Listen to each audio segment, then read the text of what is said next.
बहुत समय पहले की बात है।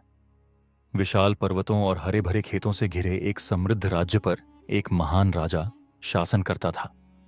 राजा न केवल पराक्रमी योद्धा था, बल्कि उसका हृदय भी उतना ही विशाल और दयालु था। वह अपनी प्रजा से प्रेम करता था और हमेशा न्याय और सच्चाई के मार्ग पर चलता था। राजा का महल उतना ही भव्य था जितना उसका व्यक्तित्व। ऊंचे सोने से जड़े दरवाजे, संगमरमर की नक्काशीदार दीवारें और सुगंधित फूलों से सजे बाग, यह सब उसकी शान और गौरव का प्रतीक थे।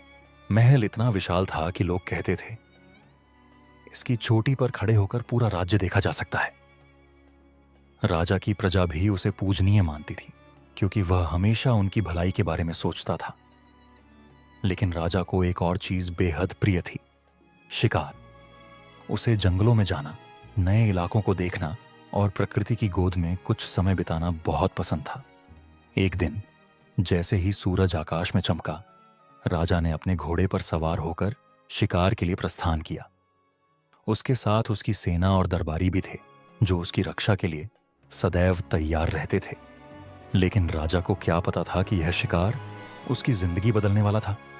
जंगल घना और रहस्यमय था। ऊंचे ऊंचे पेड़, दूर तक फैली हरियाली और पक्षियों की मधुर चहचहाहट वातावरण को और भी अद्भुत बना रही थी। राजा तेजी से घोड़ा दौड़ाते हुए जंगल की गहराइयों में बढ़ा, जब अचानक उसने एक सुनहरे सींगों वाला हिरण देखा। राजा की आंखों में उत्साह झलक उठा और वह उस हिरण का पीछा करने लगा। लेकिन हिरण बेहद फुर्तीला था। झाड़ियों और पथरीले रास्तों को पार करता हुआ आगे बढ़ता गया।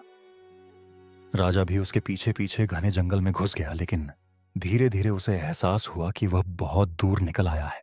जब उसने चारों ओर नजर दौड़ाई तो न कोई सैनिक था, न कोई दरबारी। वह अकेला था। सूरज धीरे धीरे ढल रहा था और जंगल में अजीब सी निस्तब्धता छाने लगी थी। राजा ने अपने घोड़े को रोका और गहरी सांस ली। उसने सोचा, क्या मैं जंगल में भटक चुका हूं? और तभी झाड़ियों के पीछे से एक अजीब सी आवाज आई। आगे क्या होगा? कौन था वह जो झाड़ियों में छुपा था? क्या राजा जंगल से बाहर निकल पाएगा, या फिर यह जंगल अपने भीतर कोई भयानक रहस्य छुपाए बैठा है? जानने के लिए पढ़ते रहिए